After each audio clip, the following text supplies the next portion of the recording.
Hey there, it's your friendly neighborhood Melon here, and I might not be completely aware of what I'm doing exactly, but hey, that's gonna be the fun part hopefully. And definitely not the factor that turns this video from an attempt at a hobby project into multiple anxious breakdowns while I'm awaiting for your feedback. I'm sorry. Sometimes my emotions are like a disobedient pet. Uncontrollable and often rolling in shit. Enjoy.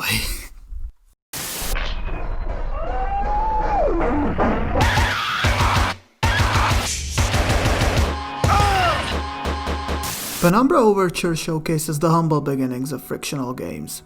A Swedish studio whose breakout video game Amnesia: The Dark Descent is one of my favorite horror games. Extremely original pick, I know, but it's a tightly designed and atmospheric horror experience that is still able to get me all tense and spooked. And even though I'm getting sick of the whole trope of being defenseless, in Amnesia I never felt frustrated, even if I had no means to defend myself or to oppose the mortally challenged darlings that try to creep up on me and bite through my rind right into my juicy flesh. Due to all the aforementioned qualities of the game and not my juiciness, it received overwhelming critical acclaim, and you could say that it also single-handedly pulled the horror genre out of a state of stagnation. You can definitely say that if you plan on disregarding every other prestigious horror series that contributed to the mainstream re-emergence of the genre, but do whatever you want, bucko. Amnesia also introduced the world to obnoxious Let's Players who scream for a living, but that's a whole other story, which has to be told by someone else since I'm not qualified to talk about depravity. Basically, Amnesia is the popular kid who is loved by most people. Has a little brother, really awkward fella, we're not really on good terms. And before this analogy becomes something tasteless, I'm just gonna stop and tell you that I'm really hyped for the new Amnesia game. Dropping out of college has never been so tempting in my life before. But anyways, I didn't come here to talk about Amnesia. I came to talk about Penumbra. The reason for that is because I feel like Penumbra as a series never receives enough credit, even though it basically paved the way for Amnesia mechanically. Many gameplay ideas that define Amnesia have already been experimented with in Penumbra. Like the whole puzzle-oriented gameplay loop, the physics system, and the interaction mechanics. So in this video, I'm going to take a look at the prologue of the series, Penumbra Overture, and if everything goes accordingly, I might actually get you in a cozy and spoopy enough mood to play it, if you haven't already. Yay! But before we dive head first into anything, let's talk a bit about background stuff. Originally, Penumbra was born out of the idea of a tech demo, which was developed by Frictional Games in order to showcase their new homebrew engine, the HPL engine. Even though the demo is everything but polished, its atmosphere actually remains its strongest aspect. This can be attributed to the extremely hostile and claustrophobic environments that even reach doom-free levels of darkness. While some of its locations feel unreal and gamey, the atmosphere created in this underground hellhole is incredible. The demo also emphasizes interaction with the environment and puzzle solving with the use of one-off items that we hold in our inventory. There is also a monster in the game, which I can't really pinpoint, but I researched a bit of Swedish folklore, and this guy might be a more rancid variant of the infamous Swedish meatball, with wings. Needless to say, I wasn't really scared by the monster, but the premise got me hooked really hard. Many people have reacted the same way since the demo became a success and kickstarted Frictional's intention of fleshing out the project into a whole series of games. No, you didn't! These games are Penumbra Overture, Black Plague, and arguably Requiem. I only brought up the demo because a surprising amount of content has been reused from it, such as the actual premise of the game. After her mother's passing, our protagonist Philip, a university professor, receives a letter from his father, who he perceived to be dead for 30 or so years. The letter points Philip to a bank where he, instead of a fuckton of G's, finds a variety of documentation which point to a hidden location in Greenland of all places, including instructions on how all the information in his possession should be destroyed. However, overpowered by human nature, Philip ends up booking a plane ticket and a passage on a ship, kickstarting a chain of catastrophic events without a hint of what he's actually doing, just like me right now. After making his journey to the frozen wasteland, Philip gets lost in a freezing storm in the middle of nowhere, his only possible means of salvation being an iron trapdoor protruding out of the snow. Little did Philip know, however, that upon descending into the echoing darkness of the earth, he might have just started his final journey to the unknown.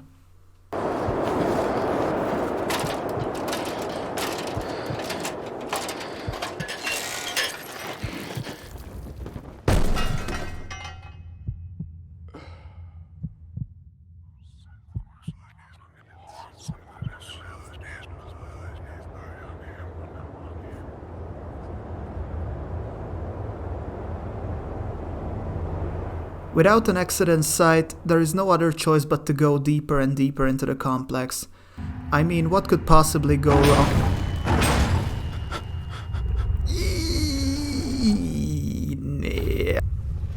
In the first 5 to 10 minutes of playtime, the game straight up tells you what to expect from it. In the first open area, the game sits us down to have a father-son moment, telling us how we should be careful in the dark, and if anything creeps its disgusting little head out of the dark, we should just run away. As an educated and veteran gamer, I'm going to completely disregard these warnings and just run straight into the dark of the facility just to make sure that I make enough noise to be able to wake something up from its slumber.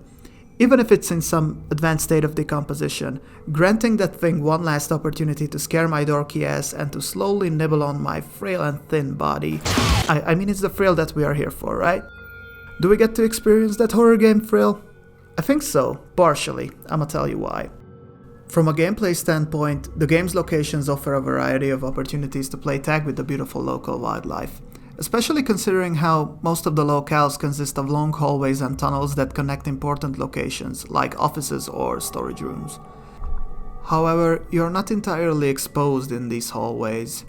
There's always some sort of potential hiding place in the form of a container to help you avoid the friendly creatures wandering around the complex, or a box to jump up to. Even in the sections of the mine where there is a lack of such hiding places, you can opt for a door that separates areas with a loading screen, since the enemies don't have the hot gamer skills and haven't heard of pro gamer moves like clicking on a door, bucko. The point that I'm trying to make here is that if you pay enough attention to your surroundings, you can avoid situations that you can't escape from. There are instances, however, when the game forces you into playing tag or just unpleasant situations in general, to which you need to adapt on the spot. Like smacking some pillars to make tunnels collapse behind you, or closing a cave with a giant boulder. Also, my man Phil has the physique required to move giant boulders without... Most of the time, the game telegraphs these interactions really well through environmental details. A battered door, a boarded up passage, a pillar that would probably collapse without your help, but let's do it anyways. There are some that I didn't really notice because I'm too focused on running in some cases, such as this moment here where I wasn't aware that I can slow my chasers down by wrecking that thin pillar of stone on the right. When you end up in a new location and have to adapt quickly, you might not realize instantly what you have to do though. Like, I saw some friends who didn't think of moving the boulders in one of the chase scenes because they were focused on the actual act of running. But I think that stems from being unaware of how much the game involves you in these scenarios, and these are actually logical steps to take. I mean, it makes sense to close the door in front of the serial killer, right? From the claustrophobic tunnel system to the aforementioned gigantic hallways, all the locales are realistically utilitarian. Each and every room has a purpose in the complex, and you can see that while exploring them. The grounded realism adds a lot of believability to the environments, coupled with the feeling of loneliness that fills the hallways. The whole complex feels like its populace just ceased to exist without a trace. While wandering around, I often feel like I'm part of a social experiment to see how much it takes till I lose my mind inside a giant empty facility alone. I mean, you put me in there and it happens in that very moment, so I might not be a good reference point, but the atmosphere benefits from this approach a lot. There aren't any people here, you're not gonna meet anyone in here, therefore the things lurking in the darkness that swallows all the hallways and caves can only be dangerous. This sense of dread and fear of the unknown works really well in the beginning, but gets lost after many chases and sneaking around for a long time, even though the game tries its absolute best to stay scary without the use of any jump scares, I might add. And now that we clarified that, I'm gonna talk about the spooky stuff. Doggos! I'm not gonna lie, I'm a parrot dude, a cat person, but doggies, they are absolutely incredible and I love them. But these are zombified doggos, you see. I don't like the idea that much either. Don't get me wrong, I understand how terrifying it can be when four-legged predators are hunting you through an unending collection of dark tunnels and hallways, similarly to how I'm looking for my dad to see who's he's raising instead of spending time with his real son. Coming back to the topic, for me, they didn't feel threatening most of the time, even though it's clear that Frictional tried their best to turn these low-res beasts into something frightening. You see, my man Phil is a professor, a teacher, So he's kinda used to the constant stress and terror on a daily basis, but I mean, we're talking zombified doggos here. Therefore, my man ends up having a panic attack whenever he glances at the creatures. The more you look, the more Philip starts panicking, which gets louder and louder to the point when it's not only gonna be your voice, but some low-pitched growling coupled with glowing eyes in the dark. You can fill in the blanks with nom nom sounds if you wish. I adore this mechanic because it does not only help with hiding the game's graphical shortcomings, but it also highlights your lack of control over the situation. How defenseless and weak you are, considering that even looking at them is dangerous. It increases the tension and makes the enemies feel a lot more dangerous than they actually are. It's easy to get the dogs out of the way though. You can accomplish that with a well-placed beef jerky, and while the doggo is nom-nomming away on it, you can just sneak away. Actually, it takes a lot of time for them to finish it up, so it's just a useful mechanic, and there's a ton of beef jerky scattered around the mines to use. It gives you just enough time to...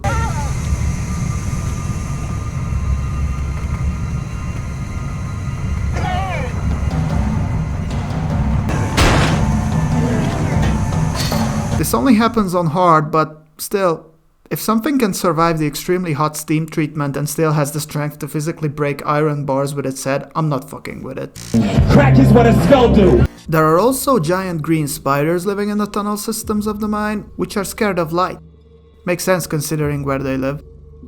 Also, they are incredibly tasty, apparently. This note was left by a scientist who was feasting on the crawly boys and girls for a long period of time. I mean, even if they tasted good, I still wouldn't try their... Oh.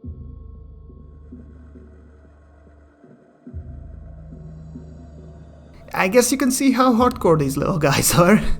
Trust me, they are a lot worse when they are alive. The game does not tell you that you are able to oppose your enemies. But if we are being honest here, after the first few swings I had with my hammer, I didn't really think that I should try hitting a moving target with it. Also, you have a broom. I don't know why. And a pickaxe that's actually useful. This empowerment is a key design goal in horror games, since by lacking the means to effectively oppose something, the experience is going to be much more tense and frightening. That's the case here as well. The weapons are not used by clicking the left mouse button like in Condemned for example, but you have to hold down the left mouse button and do a sweeping motion with your mouse while doing so. Philip is going to swing similarly to how you did. What makes this clunky is that you have to wait for the attack animation to reset the swing again, and also the fact that you cannot look around while holding down the left mouse button. Meaning that while hitting something, you have to compensate by movement to keep your attacks focused on the object in question. It's kinda hard to do with fast dogs, you see. Or at least, it's hard at first. Also, let's not forget about the fact that you have to time your swings as well for them to be effective. So the game handed us a backhanded way to defend ourselves, but it's not an effective approach, right?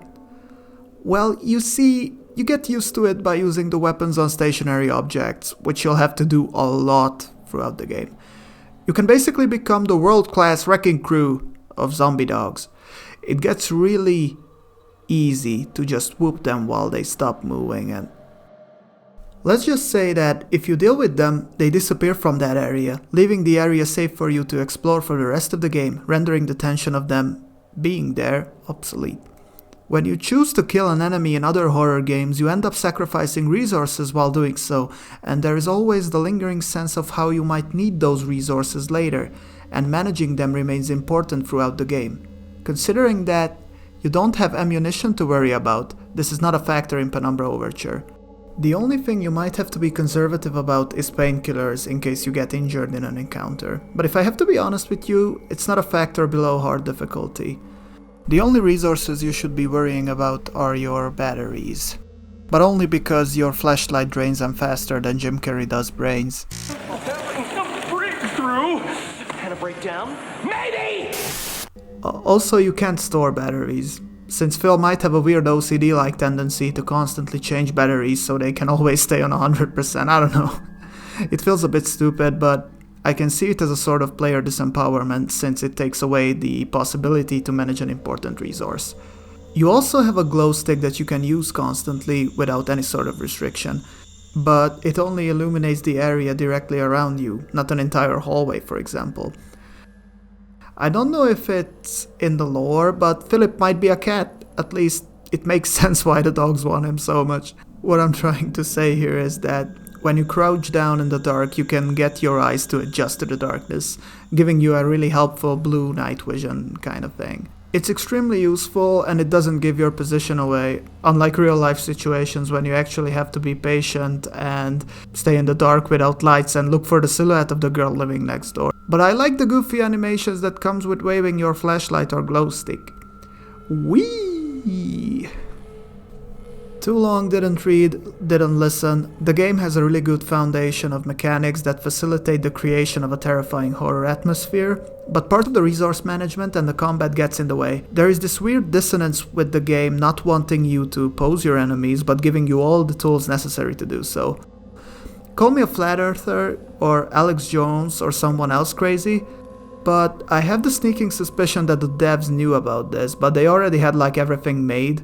They probably didn't want to cut the weapons because they are used in chase scenes, and I actually like how they involve you in those.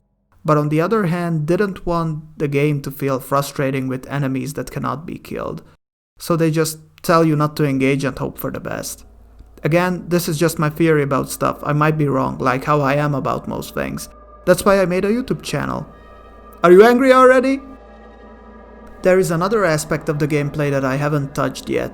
Again, it's something that borrows heavily from the survival horror rulebook, and you are probably already aware that I'm talking about the puzzle solving, with a focus on gathering and combining items in your inventory. Classic formula, and it works great in Penumbra. There are always environments to explore for useful items which might aid you in your attempts at overcoming unexpected obstacles. In the case of most puzzles, you're required to find missing tools or parts for a machine to fix up, or just to get around a certain issue. Creating explosives to clear a bunch of rubble, for example, or fixing up a generator by gathering parts and following the manual. It's great stuff that involves you pretty well. Every location has a central puzzle that you'll need to complete in order for you to progress. It's really easy to keep track of these because Philip jots everything noteworthy down in his to-do list. You never get explicit help out of these notes, but you can consult them if you are unsure what you can focus on. The puzzles aren't hard, but I can see how jumping between multiple problems might be a bit tiring for some people, especially if you don't play adventure games or old school horror games that much. You'll get used to it with this game though, because as I said, the puzzles are easy to figure out with some exceptions that just confused me for a while. There is one that's really cool, throughout which you are required to find a code for a door, but the page that's supposed to have it has nothing on it. So you'll have to figure out how to get that information, but you have to use something in the game that you never did before. It's an everyday object, but normally you can't interact with them, if I'm correct. So that one took a while for me. Well, for me personally. There is also the refinery, which is basically a room full of padding puzzles. There is the obligatory press the buttons in the correct sequence to get all the arms of a machine up in the air so you can traverse through the machine, and also a memory game where you have to memorize the pattern of a room full of vents. It's important because the vents occasionally spit some deadly steam out. This happens in a specific order, but parts of it are hard to see for me, the final few especially. I just feel like it doesn't add anything to the game, and it's unreal for a work environment to make people traverse through something like this. Same with the machine before, the instructions of which are written on the inside of it, where you probably wouldn't want to be, I might add. Now that I bitched about 2 uninspired puzzles in the game, I can finally talk about the good stuff, everything else. There is even a puzzle where you have to decipher a Morse code transmission while listening to it and using a guide. I actually love that one. Even if you are not good at puzzle games, you can solve most of them just by being aware of your surroundings and paying attention to get the items you need. They are highlighted.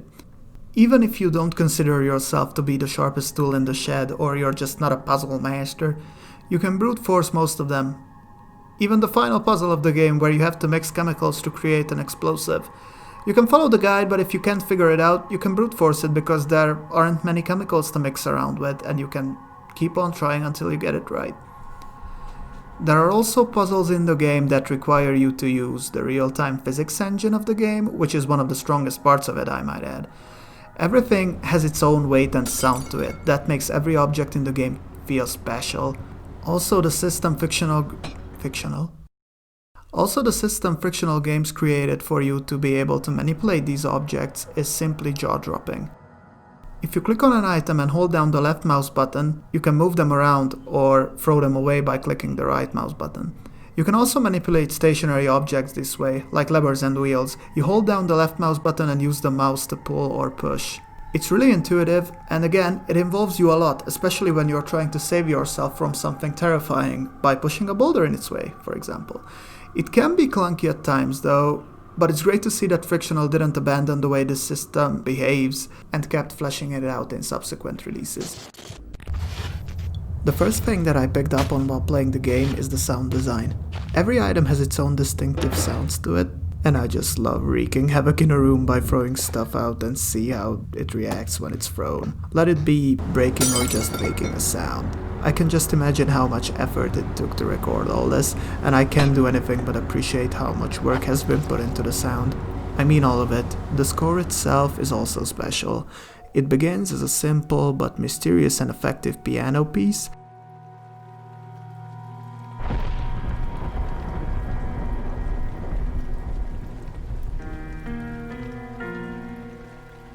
that gets mixed in with some ambient hellscapes down the line.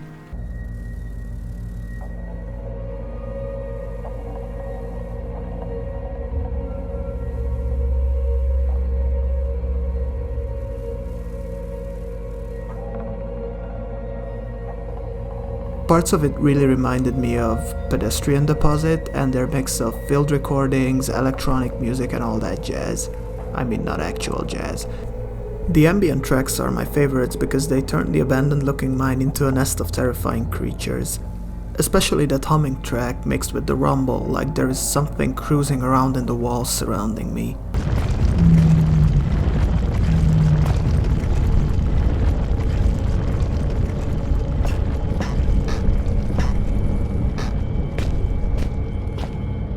I forgot to mention the really percussive chase track that gets my blood pumping whenever it starts playing.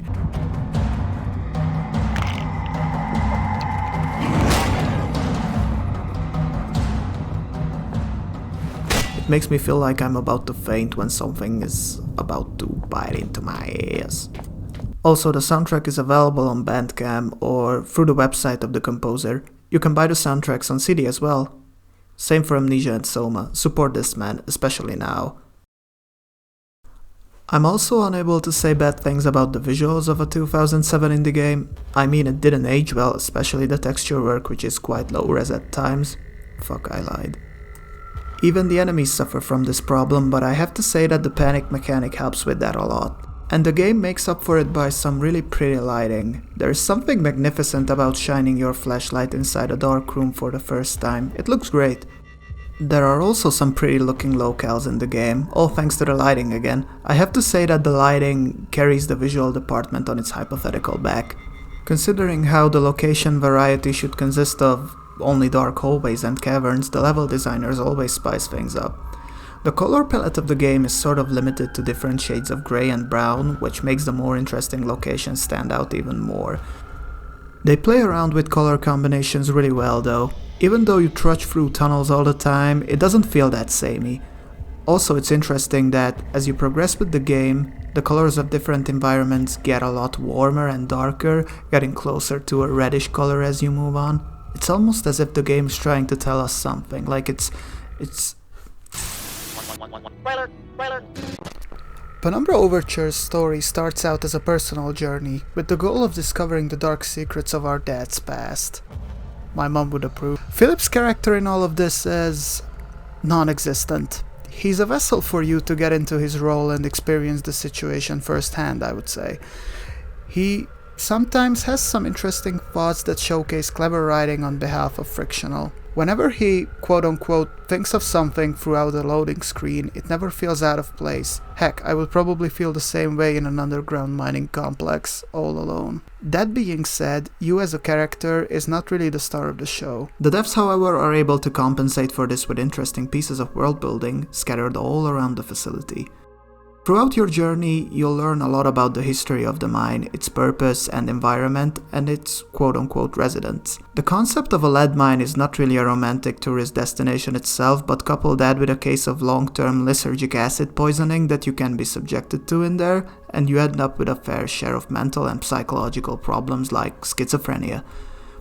As you progress through the story, you can see the mine becoming an outpost in the Second World War, which is reinforced by all the ammo boxes left behind on the upper levels.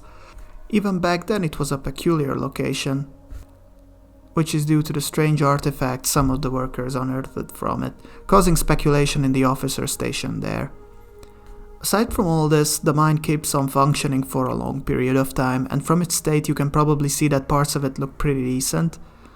You'll get to know things about recent events too, so we receive a huge amount of backstory through the game, and aside from a few peculiar notes here and there, you won't have a hard time piecing together the timeline because you find things mostly in a chronological order. It also adds a layer of charm to exploring the complex.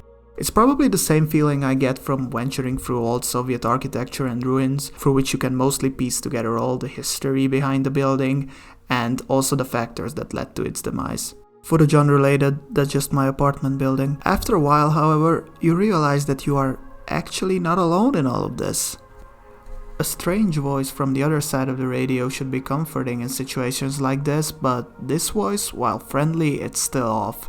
The man on the other side introduces himself only as Red. He's the only character in this story, and quite a peculiar one at that. That's probably due to how unreliable and unstable his character feels. He's someone you wouldn't want to meet in a normal environment. There should be some insect repellent in that red and white cross box in that room. Just in case those spiders found your flesh delicious. How does my brain flesh know your fluids are leaking? Because the red tricked you!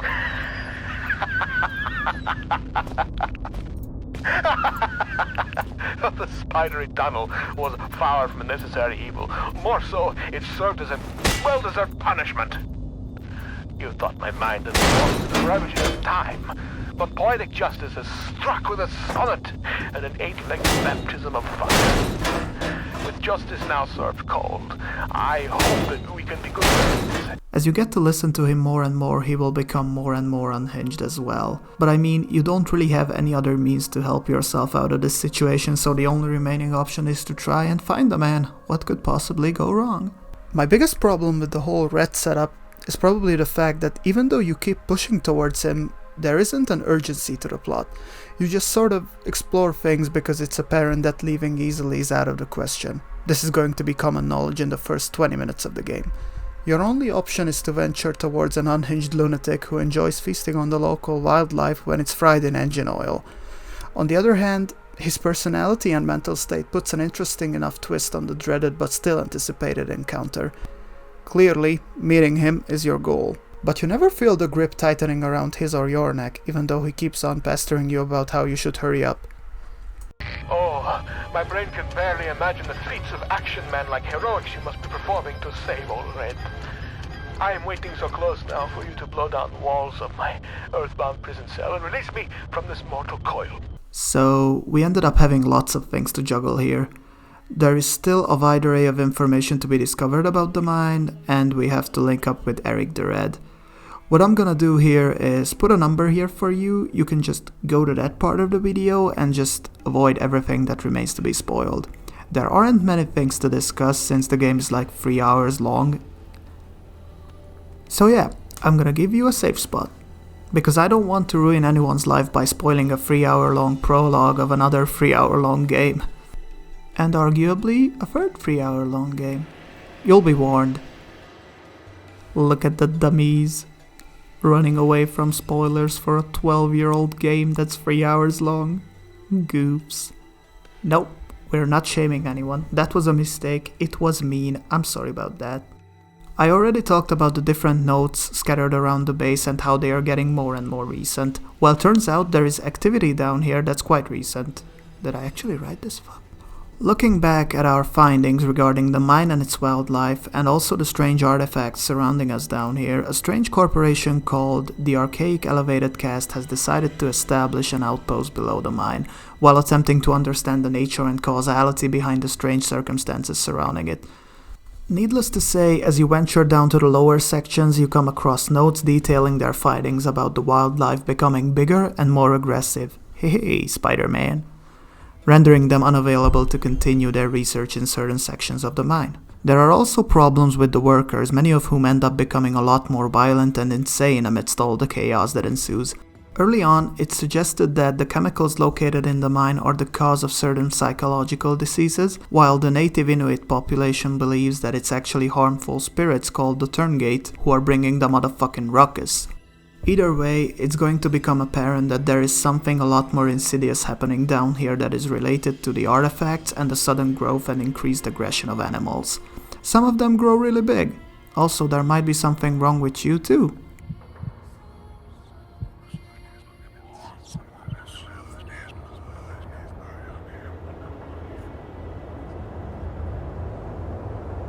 Considering how much emphasis is put on the psychological nature of the bad occurrences in the mine, Philip is in good shape. It's really great sequel bait and foreshadowing, but I'm not allowed to say anything about it, since we haven't taken a look at the sequel yet. What about Red though? As I said, it might be me stretching, but as you go deeper into the base, the color of the lights are going to get progressively warmer and darker, with one of the final rooms reaching a reddish color. This is actually quite an interesting detail. I really like that. I hope it was intentional. This is where we are going to meet our guide through all of this, Red, who is cozying up inside of a giant incinerator machine asking for you to pull the hypothetical trigger. You're left with the man's screams as the incinerator is doing its job, spitting out his ashes and belongings at the end, the latter of which being a key that opens the door to his room.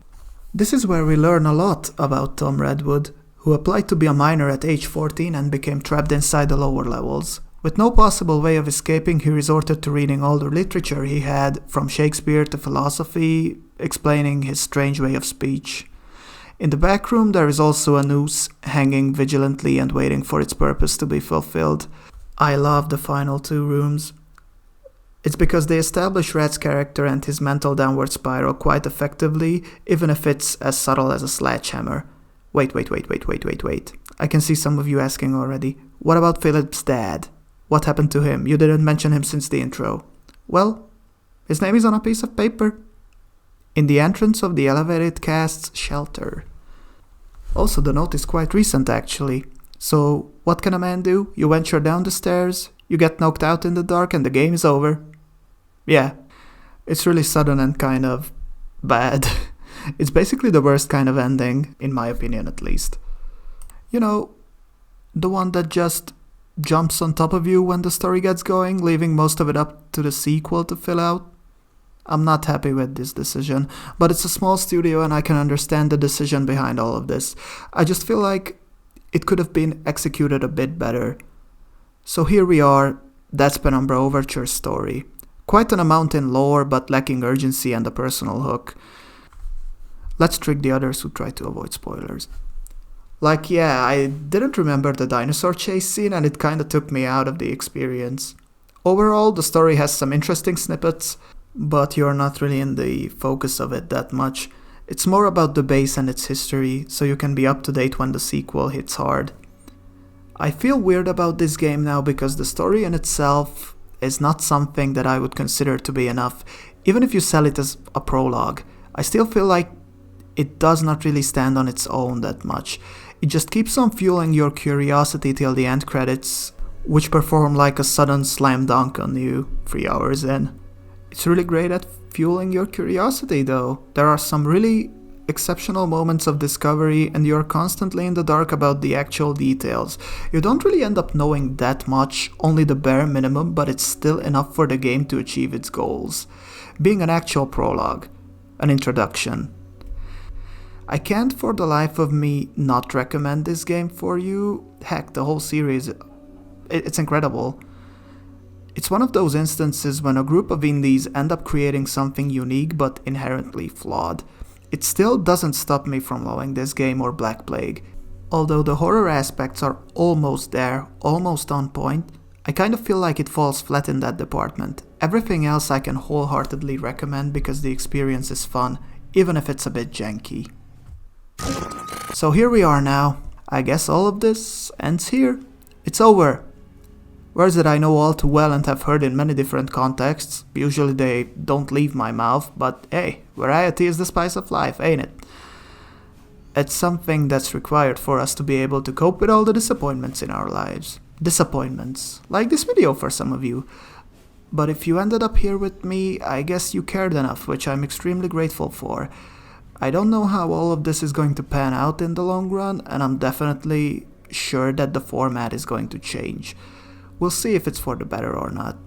Again, thank you very much for tuning in, and take care. If you excuse me, I have a taxi to catch.